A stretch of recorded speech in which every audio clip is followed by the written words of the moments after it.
Motivation is not the missing piece. What I'm going to talk about tonight is. What's up, guys? Coach Carissa here. Welcome to our channel. This channel is all about helping real women lose real weight by uncovering the fact that your breakthrough really only lies at the intersection of the actions you take and the beliefs that you hold, which is just our fancy way of saying that you can't only concern yourself with the physical actions you're trying to take, like how you're eating, how you're moving, things like that, but you also need to get a grip on what's going on with you internally so you can stop self-sabotaging, stop falling back to your old habits, and stop having to start over and over and over again. So enjoy this week's lesson and subscribe for more. So if you want to forever resolve any issues you have with motivation, right? We've all experienced motivation kind of coming and going, right? If you want to forever resolve that and tap into endless motivation, you need to do what we call playing a bigger game. All right. So what does that mean? If you think of your life like a game, then when it comes to playing the game of life, the truth is most of us choose to pursue only what we think we can get rather than what we actually want. And we often do this because we believe we're maybe protecting ourselves from some sort of perceived pain of loss, like the fear of going all in for what you really want might end in you failing miserably. So we kind of back off and protect ourselves. But when you only pursue what you think you can get rather than what you really want, in reality, you're playing what we call a smaller game, which in reality is just a safer game. But in doing so, you're forfeiting the game of life in which you really want to play, the one that winning would mean everything to you. So the simple truth is, even the slightest effort at pursuing what you truly desire produces a far greater result and far more motivation than a lifetime of pursuing only what you think you can get. And playing a bigger game is actually easier than playing a smaller game, because playing a smaller game where the rewards you get aren't really rewarding, they're more so like compensations, that's not so motivating. And little rewards means little excitement, which means little motivation. Motivation is very simple. If you're not excited about the result you're fighting for, you're not going to be motivated to put in the hard work day in and day out to get that result. Think, just to prove it, right? Think about something that you absolutely love doing. For me, I have the simple pleasure of vegging out. We call it veg time. I like vegging out with me and Cameron and watching our show on Netflix at the end of a long, hard day. I use my brain all day long. We call it veg out time. I love doing that. It's super fun for me. I look forward to it each night. Maybe for you, maybe it's the same thing. Maybe you love your Netflix after a long, hard day. Maybe you love going on vacation. Maybe you love lifting weights. Maybe you love playing with your kids. Maybe you love getting your nails done. Just think of something that you truly enjoy doing. Like if I said, hey, we're going to go do this, you get super excited. What's that thing? Now ask yourself, do you need motivation to go do that thing? I don't have to be bribed to watch Netflix at the end of the day. Do you need to be bribed to play with your kids or go on vacation? Does someone need to convince you it'd be worth it to get your nails done? Probably not. The same thing goes for your goals. If you're not excited about the result you're fighting for, you're not going to be motivated to put in the hard work day in and day out to get that result. And here's where we mess up when it comes to our goals. Rather than increasing excitement when we lack motivation, we often decrease excitement by accident by shrinking our goals. We think we'll be more motivated if our goals are more attainable, quote unquote, but it's actually producing less motivation because you're shrinking your ambitions or just going for what you think you can get, and therefore forfeiting all the excitement required to produce the motivation that you need to take the actions that's going to achieve that meaningful result that you're excited about. So endless motivation happens when we stop settling for what we think we can get, which is not exciting, and going all in for what we really want, which is extremely exciting. So ask yourself, anytime you're lacking motivation, tell yourself this: you don't need to play a smaller game, you need to play a bigger game and chase what you actually want, not what you think you can get. For example, I get this all the time, more often than you could ever imagine. I'll ask someone how much weight they want to lose, right? And the exact number is arbitrary, right? We're looking at ranges here. We talking 10, 20 pounds. We talking 50, 70 pounds. We talking 100 plus pounds, right? Generally, you can kind of guess how much weight you want to lose, right? Whether it's the exact number or not. So if I ask someone how much weight they want to lose and they say 15 pounds, but they actually want to lose 50, that's playing a small, safe game. Losing 15 pounds is only exciting if it's the last 15 pounds you have to lose, or if it's truly what you want. If you say you want to lose 15 pounds, it's a bad example. The numbers are too. If you say you want to lose 15 pounds, but you really want to lose 50, the motivation to put in the hard work to only lose a fraction of what you actually want is non-existent. And if that's what you're currently doing, it takes maximum effort. So endless motivation starts by admitting what you really want. And motivation continues when you tie your daily actions to that ultimately and tremendously meaningful outcome. So I wanted to take a moment to do that with you guys tonight. If you don't have to get off the treadmill or, stop driving if you're driving. If you can, grab a pen and paper. Okay, if not, this is being recorded. You can come back to it. Jot down some notes in your phone, or just kind of visualize this in your head if you just want to think about it for now. I'm going to ask you guys a couple questions, and you're going to answer it in your head, answer it in your notes, or come back to this and spend some time journaling about this later. So get creative and really daydream here when I ask you these questions. Place what you think is possible aside for a moment and just ask yourself, genuinely. First set of questions, I'm calling these level 1 questions. What do you really want to look like physically? Is that picture in your head clear? How much weight do you need to lose to look like that? How much muscle do you want to have? How muscular do you want to look? How strong do you want to be?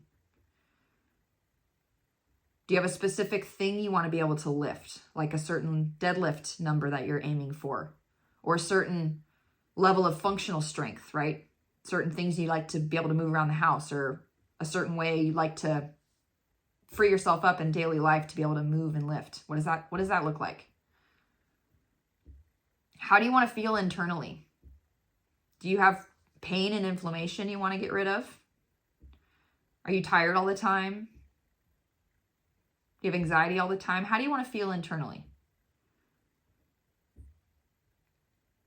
What do you want your daily and weekly routine to look like? Spend some time thinking about what it would look like to have your perfect day from wake up to sundown. If you've never thought about that, really spend some time thinking about that. You're in charge of your day. What would your perfect day look like? Right? That includes how many days of the week would you like to go to the gym? What kind of active hobbies or activities do you want to pick up or do more of? What are some habits that you'd love to effortlessly have? Maybe you see someone online or a friend that you're like, oh man, I wish I was like that. I wish I did that. I wish I was like that in that way, that behavior, that character quality. Just think about those things. I'm going to move on to level 2 questions in a moment. Does anyone have anything they want to share immediately on that in the chat? We can talk about it later, but think about those things. Level 2. What kind of relationship would you like to have with food? Do you love food? Are you a foodie like me? Right? Do you like cooking? Do you like eating out? Do you overeat? Do you want to resolve that? Do you feel like a slave to food? Do you want to be in charge? What kind of relationship do you want with food? Can you stop when you're full? Is that something you want to work on? What relationship do you want with exercise? Do you feel like you beat yourself up in the gym out of, punishment? Do you feel like it's a area you burn calories rather than treat your body with love? Do you enjoy movement? Do you enjoy strength training? Do you enjoy sweating, getting your heart rate up? Would you like to enjoy those things? What kind of relationship do you want with exercise? Do you want to be an active person? Do you want to be an active person? Or do you want to just do what you need to do and move on and unlock other areas of your life? What kind of relationship do you want with exercise? What kind of relationship do you want with yourself?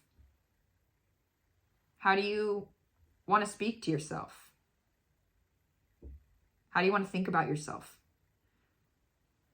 How do you want others to describe you? What kind of character traits would you love for someone to say, oh, she's like this? Would you be proud of that?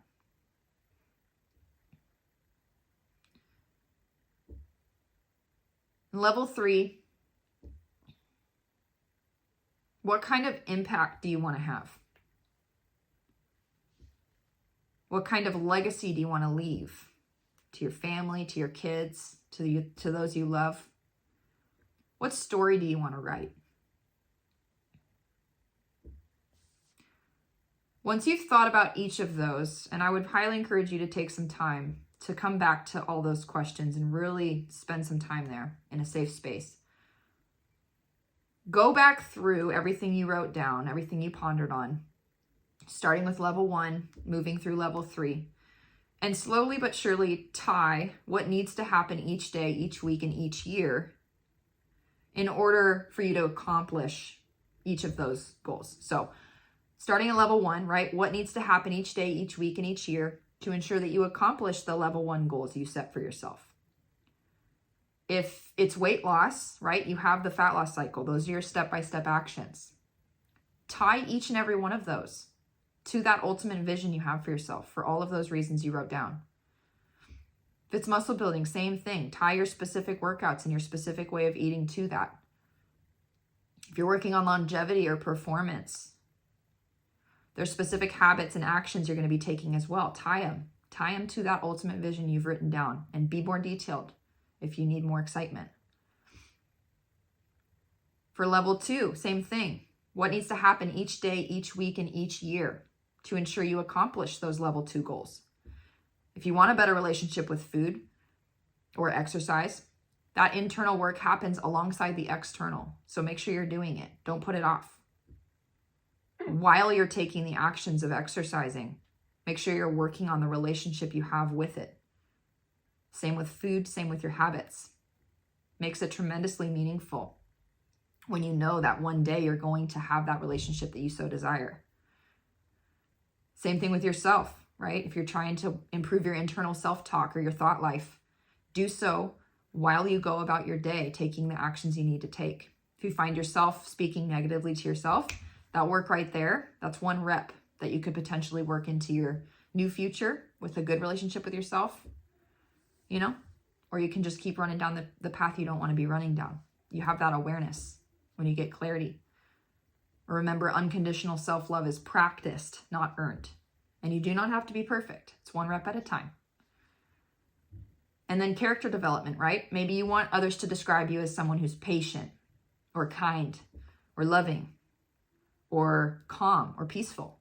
And maybe right now you don't really think you are those things. Maybe someone would describe you more as stressed or frantic or kind of all over the place. If you don't like that, you're in charge of how you present yourself to the world. And if you do it well enough, you're going to get the feedback that you want, So if you're trying to develop certain character traits and you're asking how would you love others to describe you, and you want to live into that, you can use all the opportunities that life gives you along your journey to develop those qualities.